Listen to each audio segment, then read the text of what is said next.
বন্ধুরা স্ক্রিনে দেখতে পাচ্ছেন চারটি বাচ্চা আর একজন লোক, তার সাথে কি ঘটনাগুলো ঘটেছিল সবকিছু আজকে আপনাদেরকে খুলে বলবো।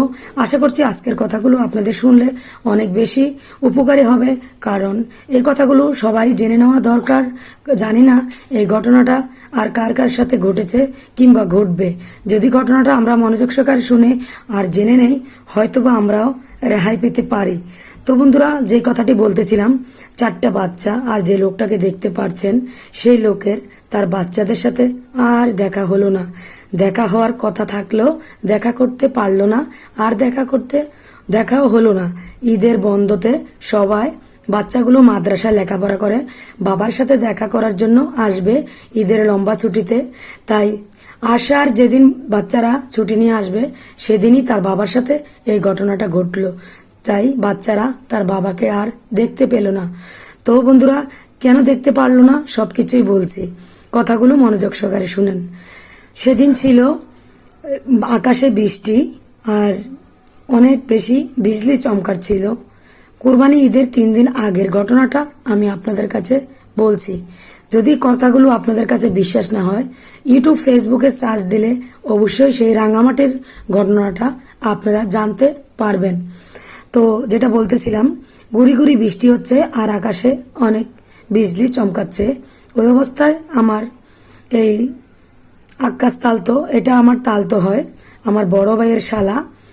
তো উনি বাচ্চাদের জন্য মার্কেট করবে, তাই বাড়ি থেকে গরম ভাত খেয়ে রওনা দিয়েছিল, বউর সাথে হাসি মুখে কথা বলে। সাথে টাকাও নিয়েছিল, বাচ্চাদের জন্য কেনাকাটা করবে আর কুরবানি হবে, তাই সেই জন্য কিছু কেনাকাটা করবে। তো সে অনেক বুক ভরা আশা নিয়ে যাচ্ছিল। তো বোটে উঠেছে, বোটে উঠতেই আকাশে বিজলি চমকায়া একটা গোল আকারের বিজলির মতো সেই নৌকাটাতে পড়লো, বোটটাতে আর কি।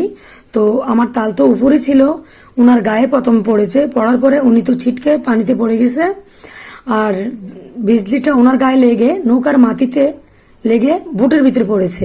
বোটের ভিতরে পড়ার পরে ওখানে 20 থেকে 30 জন লোক ছিল, ওখানে 4-5 জনের গায়ে সেই গোলাকারের বল ওটা গায়ে লাগলো। লাগার সাথে সাথে তারা আর নাই হয়ে গেল আর কি। ফেসবুক ইউটিউবে সবকিছু বলা যায় না বন্ধুরা, খুলে বুঝে নেবেন কথাগুলো, কারণ এগুলো বলালে প্রবলেম সৃষ্টি হয় সেজন্য।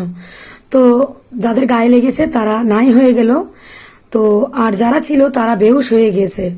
তখন দেখতেছে একটা লোক যে বোটটা উল্টাপাল্টা চলতেছে, কারণ হাল ধরার মানুষটা তো অনেক আগেই পড়ে গেছে, তাই বোটটা নিজের ইচ্ছায় চলতেছে।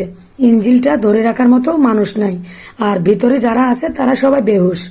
তো বন্ধুরা, একটি ছোট বাচ্চা দেখতে পাচ্ছে যে এমন অবস্থা, তখন সে একটা বোট নিয়ে যেয়ে ওই বোটটাকে থামালো আর দেখতে পেল ভিতরে লোকগুলো। তখন লোকগুলো যখন হুঁশ ফিরল, সেই লোকগুলো ঘটনাটা বলল যে আকাশের উপর থেকে এরকম একটা বিজলির মতো পড়েছে, সেটা দেখে আমরা বেহুশ হয়ে গেছি। আর যারা নাই হয়ে গেছে তাদেরকে পাওয়া গেছে, কিন্তু সেখানের ভিতরে আমার তালতোকে পাওয়া গেল না। তার বাচ্চাদের সাথে আর বুঝি দেখা হলো না। এখনো বাচ্চাগুলো তাকিয়ে আছে, তার বাবা বুঝি এখনো বেঁচে আছে কিংবা তাদের কাছে ফিরে আসবে। জানি না না ফেরার দেশে চলে গেছে কিনা আমার তালতো। তো বন্ধুরা, সবাই আমার তালতোর জন্য দোয়া করবেন। যদি না ফেরার দেশে চলে যায়, আল্লাহ যেন জান্নাতবাসী করেন। আর সন্তানগুলো যারা রেখেছে সবাই মাদ্রাসায় লেখাপড়া করছে, আপনারা সবাই দোয়া করবেন ওরা যেন কোরআনে হাফেজ হতে পারে, বাবার স্বপ্ন পূরণ করতে পারে। ওর বাবার স্বপ্ন ছিল কোরআনে হাফেজ হওয়ার। তো বন্ধুরা, এই বলে শেষ করছি।